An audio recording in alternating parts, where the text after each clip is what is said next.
सध्या शील, डायघर, दिवा, डोंबिवली येथील गरजेनुसार बांधलेल्या बिल्डिंगमध्ये घेतलेल्या घरांवरती कारवाईचा धडाका सुरू झाला आहे.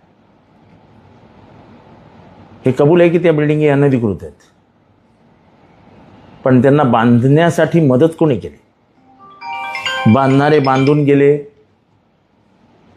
आणि आता मात्र ज्यांनी विकत घेतली, ज्या गोरगरिबांनी आपला सोनं, दागिनं, आपल्या जमिनी गहाण ठेवून आपलं सगळी धनदौलत त्या घरांमध्ये लावली, त्यांना बेघर होण्याची पाळी आली आहे.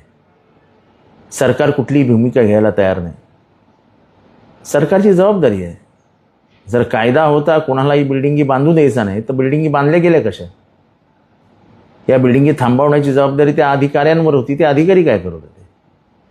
मी आत्ता सत्ताधाऱ्यांना आठवण करून देऊ इच्छितो की अशीच डायघरमध्ये लकी कंपाऊंड नावाची इमारत पडली होती आणि त्याच्यानंतर अनेक बिल्डिंगी तोडण्यासाठी महानगरपालिका पुढे सरसावली होती. ठाण्यामध्ये, मुंबऱ्यामध्ये, शीळमध्ये अनेक इमारती पाडण्यासाठी महानगरपालिका पुढे सरसावली. तेव्हा आम्ही सगळे पुढे आलो. सत्तेत असलेल्या लोकांनीही वेगळी भूमिका घेतली आणि एकाही बिल्डिंगीला हात लावू दिला नाही. सत्ता कोणाची असो, पण सर्वसामान्यांना मदत करणं हे सत्ताधारी सरकारचं काम आहे. सरकार मायबाप आहे.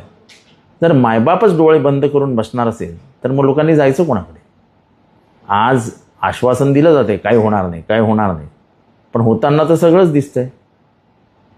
त्यामुळे हे कोणावर दोष किंवा बोटं नाही ठेवायचेत. मला कोणाला दोषी ठरवायचं नाही, पण सरकारने ह्याच्यात भूमिका घ्यायला हवी. आमची मागणी आहे. डोंबिवलीमध्ये 62 बिल्डिंगी आहेत, दिव्यामध्ये बिल्डिंगी आहेत, शीळ, दिवा, डायघर या परिसरामध्ये बिल्डिंगी आहेत. या सगळ्यांवरती कारवाईचा बडगा आहे. लोक रस्त्यावरती येऊन बसलेली आहेत. तहानलेली, भुकेली जनता रस्त्यावर आलेली आहे. हे काही चांगलं नाही आहे आणि त्यामुळे सरकारने भूमिका घेऊन या बिल्डिंगींना क्लस्टरखाली घ्यावं. 2025ची मर्यादा ठेवावी आणि कमीत कमी आता तरी सरकारचे डोळे उघडावेत.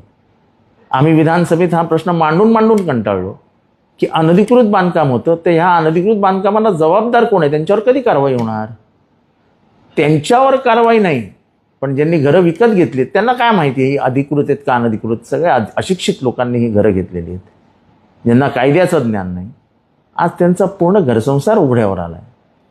सरकारने दयाळू, मायाळू बनावं, सरकारने मायबाप बनावं आणि ही घरं वाचवावीत, एवढीच त्यांना विनम्र विनंती आहे. मंत्री तर नगरविकास मंत्री माननीय एकनाथ शिंदे हे तसे दयाळू, मायाळू म्हणून ओळखले जातात.